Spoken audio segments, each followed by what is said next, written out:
Je vous propose d'écouter ce que Patrick Fonte pense des vedettes de la télévision.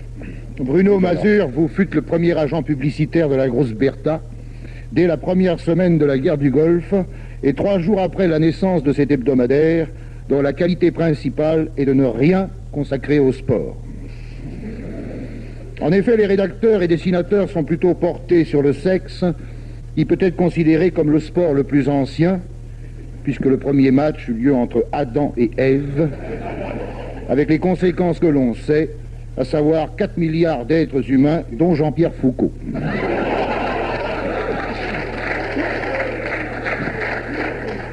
Si j'évoque Jean-Pierre Foucault, c'est pour revenir à la télévision qui actuellement se montre étrangement discrète à l'égard d'un truc qu'elle avait annoncé à grand fracas.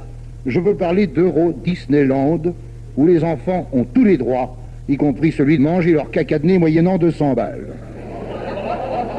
Euro Disneyland est en train de foirer. Il manque 40 000 Pékins par jour. Pourtant, Jean-Pierre Foucault était là-bas, avec son arsenal de bonnes idées, sa pelle de fossoyeur, qui chaque semaine déterre un artiste devant sa famille pleurnichante, et ses jeux, dont le contenu me rend parfois nostalgique de la peine de mort. Allô, bonsoir, c'est Jean-Pierre. Bonjour Marcel, c'est bien vous Marcel? Ah ouais, c'est Marcel. Bonjour Marcel. Bonjour Jean-Pierre. Ah non, Marcel, vous êtes à côté de votre femme. Bonjour Vanessa. Vous avez, je crois, une sclérose en plaques. Oui, bonjour Jean-Pierre. Eh bien, votre mari a gagné 2 plaques au grattage. Merci Jean-Pierre. Bravo Marcel, et vous pouvez commencer à gratter. Formidable.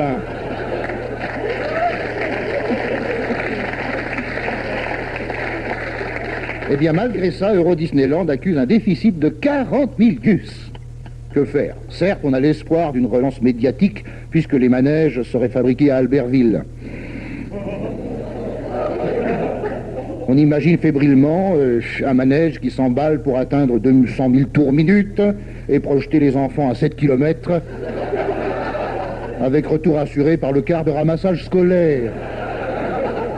On imagine 42 morts et la voix de PPDA sur le journal de TF1. Madame, monsieur, bonsoir. Allô, Jean-Pierre Foucault, j'apprends qu'il y a 42 morts, mais dites-moi, est-ce qu'il reste assez de 40 bars pour les infirmiers? Ah oui Patrick, c'est une sacrée journée. Je me trouve actuellement parmi les blessés. Bonjour. Il y a Richard Anthony qui va retrouver sa chambre et qui prépare un nouveau tube. J'entends siffler le drain. Sur un texte de Laurent Ruquier, alors à vous Paris, je rends à la fois l'antenne et mon hamburger.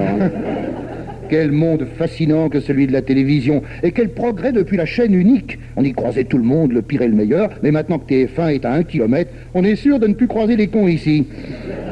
J'en demande pardon à Francis Bouygues, patron de TF1, bâtisseur du pont qui relie le continent à l'île d'Oléron sans permis de construire. Doré, merde, oui.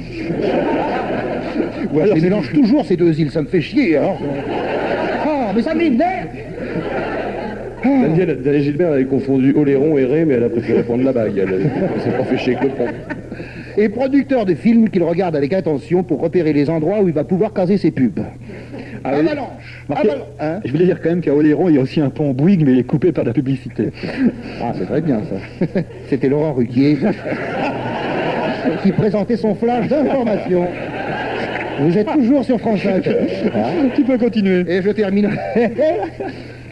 Avalanche d'images, spot, flash, pile-up, waf, wouf, zac, zerbi, clip, tac, zac.